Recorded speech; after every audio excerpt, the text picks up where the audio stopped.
E Muitas. problemas? Nossa, mas diversos. Olá, pessoal. Vamos para mais um episódio de Terapia de um casal. de um casal. E hoje eu queria propor que a gente começasse conversando sobre aqueles pratos que são uma tradição na família, que já vem de muito tempo a família fazendo aquele mesmo tipo de prato, verdade? Então, na minha família, Tinha. minha mãe não era muito de cozinha, mas ela fazia com tanto carinho, com tanto gosto pra gente, que daí aquilo se tornava uma comida super especial, né? Sabe assim, tipo uma sopinha de feijão, que ela falava, hoje tá frio, vamos tomar uma sopinha de feijão. Aí tinha uma outra que eu adorava, que eu chamava, sabe como? De arroz molhado. Sabe o que era arroz molhado? O que era? Era aquele que hoje chamam de galinhada, era aquele arroz que punha pedaços de frango com caldinho. Uma delícia, uma e o delícia. arroz ficava bem molhadinho, eu chamava de arroz molhado. Tá. E tinha um outro que quando a gente chegava de viagem, à noite assim, a gente falava, ai mãe, tô com fome. Ela falava, quer que faça para vocês? Num minutinho, eu faço um arrozinho com uma batatinha ensopada e um ovo frito.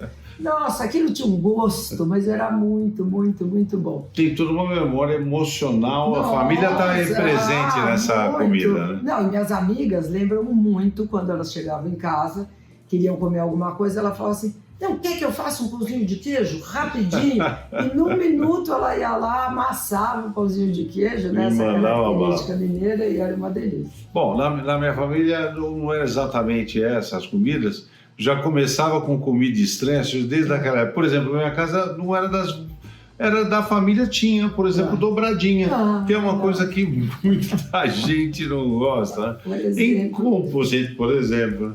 Em compensação, tinha outra coisa que eu tenho certeza que você ia gostar. Qual? Que é o que chamaria hoje de um escondidinho de carne moída, ou seja, fazia um purê, a carne moída embaixo, passava um ovo em cima e forno. Esse eu adoro, até hoje, e a gente também faz e conserva aqui, a gente faz até para os netos, né? Os filhos gostam e os netos idem. Bom, a gente estava falando sobre essas coisas que são da ancestralidade, de onde a gente veio, da nossa origem, isso em relação à comida, mas eu lembro de você falar sobre uma técnica que você usava em terapia familiar, com a ideia de conhecer um pouco mais sobre como a gente é do jeito que a gente é, ou seja, o que tem isso na família? Já sei, você está falando de genograma, né? Isso, genograma. Genograma é super interessante, porque sabe a árvore genealógica que se faz?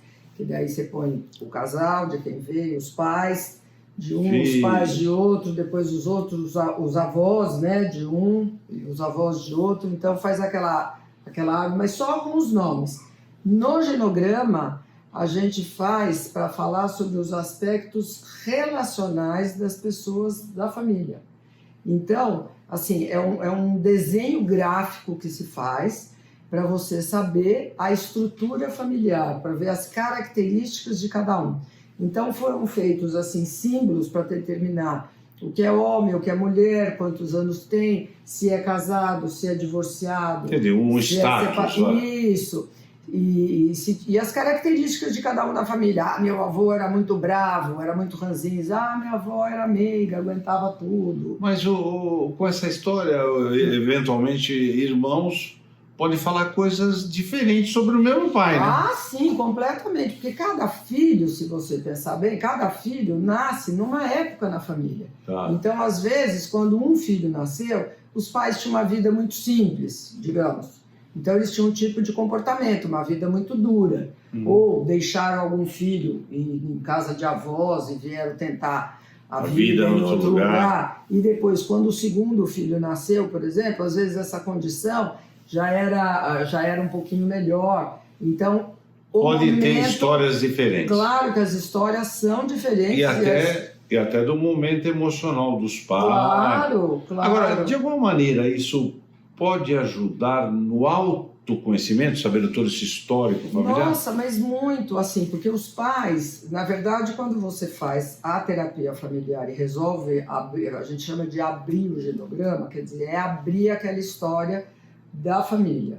Então vai falar sobre os avós e mesmo até os bisavós.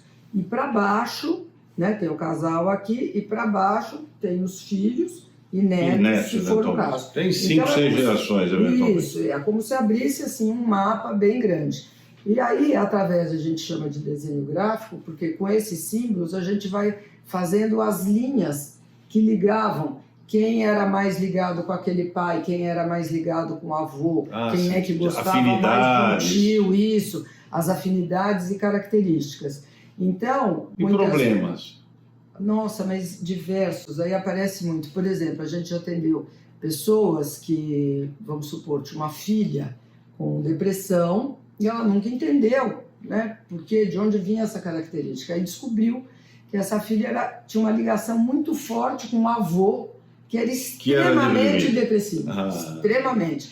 Então, assim, a gente vai ligando, e às vezes por conta de vício, né, de jogo, de bebida. Talentos também vale? Muito, talentos. Algum que era artista, que pintava. Maravilhosamente bem, não sabia nem. Manuais, gostava muito de artesanato. E aí, quando a criança era pequenininha, brincava com aquilo e ajudava. Então, às vezes, a própria criança não lembra de algumas histórias, mas os pais contam, ou os irmãos mais velhos contam. Então é muito interessante a gente saber essas características, porque a gente começa a ter melhor um entendimento da gente, porque na verdade a gente é feito de muitas pessoas, né? Olha, é interessante, mas é feito de muitas pessoas. De repente tem segredo ali na família que pouca gente sabe. Então, aliás, os segredos aparecem muito nos genogramas, porque um começa a contar uma história, o outro começa a contar outro, aí um fala, eu não sabia disso, como que você não sabia? Aí aparece alguma coisa, e a gente fala que aquilo que não é dito se torna maldito. Entendi. Então, os segredos... E eles acabam... É impressionante, ele brota na conversa que vai se criando junto com o terapeuta, que o terapeuta desperta na curiosidade e ele vai conversando. E aí abre a possibilidade para novas narrativas, para as pessoas recontarem as próprias histórias. Porque às vezes um não conhecia tão bem a história do outro, ou que o outro passou para chegar até aquele momento. E a gente é uma soma de tudo isso, né?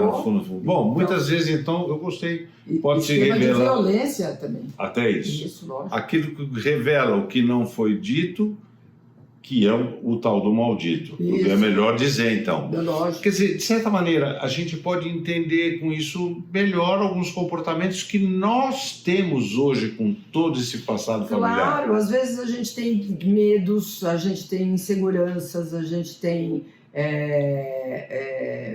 o que mais que eu posso dizer? Cisma com alguma coisa, alguns traumas que alguém não explica, que você não consegue explicar. Quando você vai ver, isso está na história lá atrás. Então ajuda muito nesse autoconhecimento. Muito. Bom, a gente chama um pouco disso de genética, né? Uhum. Essa é a genética. Mas também tem uma coisa um pouquinho diferente chamada epigenética, que é essa influência do ambiente. Não faz propriamente uma alteração genética, mas faz com que se expresse mais uma determinada característica de outro. Por isso que chama epigenética, acima da genética, né? Então, a gente é uma mistura de cromossomos e também de como somos, né? Exatamente. Essas duas coisas. Eu acho que eu podia até mandar uma frase aqui agora. Posso falar mais uma coisinha antes de você falar a frase? Tem uma metáfora que eu gosto muito, que a gente é como se fosse uma tapeçaria, que a gente é tecido por vários fios, tipos de fios com pontos diferentes, com nós. E fios que vêm de um lugar e de outro. Uns que vêm de um lugar, outros de outro. Uns com colorido, outros mais escuros. E aquilo vão se formando desenhos. E aí acaba formando uma tapeçaria. Olha que legal. Que é tecida dessa maneira. É uma bela metáfora a gente pensar a gente como sendo fios de vários dos ancestrais, isso. Sabe lá desde quando. Uma característica de cada um. E às vezes gente que a gente nunca nem viu, conheceu, que morava em outro lugar. Realmente tudo bem. Bom, mas com tudo isso, acho que uma frase caberia aqui, né? Vamos lá. Por tudo que você explicou, mas eu acho que seria o seguinte: se interesse por saber tudo da sua família. Não permita que o esquecimento prejudique o seu autoconhecimento. Maravilhoso. Tá correto? Espetacular, corretíssimo. Então, olha, eu vou falar uma coisa para vocês.